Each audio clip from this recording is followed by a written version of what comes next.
कहते हैं कभी कभी कुछ ना करना भी एक कला होती है, लेकिन राजनीति में कुछ ना करना या चुपचाप बैठे रहना घातक सिद्ध होता है। ये बड़े बड़े साम्राज्यों और उनके सत्ताधीशों के पतन का कारण बनता है। पर जरा ठहरिए, लोकतांत्रिक राजनीति में कुछ और चीजें भी हैं जो इससे भी ज्यादा आत्मघाती है, और वो है जनता के गौरव से खिलवाड़, राष्ट्र के अस्तित्व और अस्मिता से भद्दा मजाक। यही कांग्रेस के पतन का कारण बना है और यही चीजें भाजपा को भी पतन की ओर ले जा सकती है। अगर आपको लगता है कि कांग्रेस सबका साथ और सबका विकास के मुद्दे पर विफल रहने के कारण हारी है, तो आप गलत फहमी हैं। आपके इस भ्रमजाल को तोड़ते हुए आपको बताना आवश्यक है कि कांग्रेस इसीलिए हारी क्योंकि उसने जनता के गुरूर और राष्ट्र की अस्मिता के साथ भद्दा मजाक किया था। इटली के कुछ लोगों ने प्रधानमंत्री के सम्मानित पद को मोम के पुतले में परिवर्तित कर दिया, राष्ट्र को कायर, भीरू और अकर्मण्य कर दिया।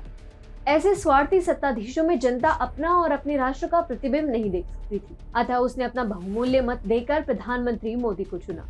राष्ट्र को सजाने के लिए, इसे गौरवशाली बनाने के लिए आपने जनता से 300 कमल पुष्प मांगे, लेकिन जनता ने आपको 350 दिए।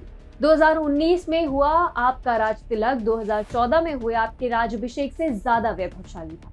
जनता के इस विश्वास और समर्पण ने अपने राजा को प्रचंडतम शक्ति प्रदान की ताकि इस राज्य के सामर्थ्य को पुनः प्रतिस्थापित किया जा सके। नमस्कार, TFI पर आपका स्वागत है और आज हम गुस्से में हैं क्योंकि कल जो हुआ उसने भारतीय लोकतंत्र का उपहास उड़ाया। 5 जनवरी 2021 दिन बुधवार, भारत के प्रधानमंत्री अपने तय कार्यक्रम के अनुसार पंजाब राज्य में स्थित फिरोजपुर शहर में कुछ विकास परियोजनाओं के शिलान्यास हेतु जाने वाले थे।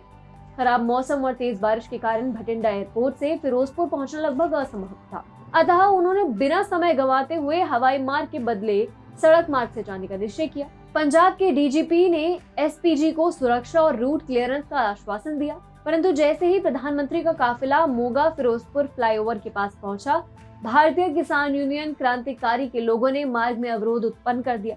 पंजाब सरकार की पुलिस और प्रशासन व्यवस्था इन गुंडों के साथ चाय की चुस्की लेती रही और प्रधानमंत्री का काफिला भारत पाकिस्तान की सीमा से महज कुछ ही दूर स्थित इस फ्लाईओवर पर फंसा रहा। इतना ही नहीं, पंजाब के मुख्यमंत्री चन्नी ने फोन तक उठाने से मना कर दिया।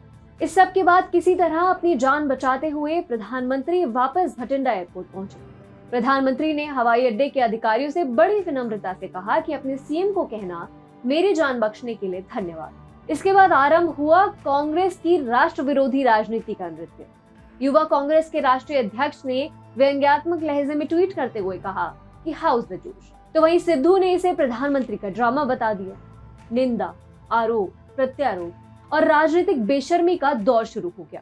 प्रभु की कृपा थी जो प्रधानमंत्री कुशल वापस लौट आए, परंतु इस भीड़ के द्वारा मोगा फिरोजपुर फ्लाईओवर पर जिसकी हत्या कर दी गई, वो है भारत का स्वाभिमान, भारत का लोकतंत्र, जनता का गुरूर और राष्ट्र की अस्मिता।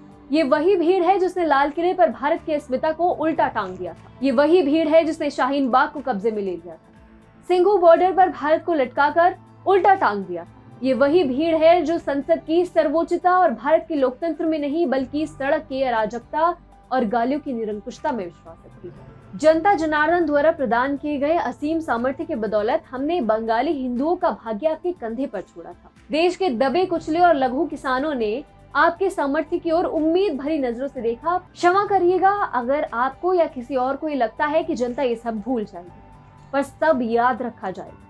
मोगा फिरोजपुर के फ्लाईओवर पर अगर भाजपा नेता नरेंद्र मोदी का काफिला रोका जाता तो जनता शायद सहन कर लेती, परंतु इन लोगों ने भारत की सर्वोच्च विधायी ताकत प्रधानमंत्री का रथ रोका।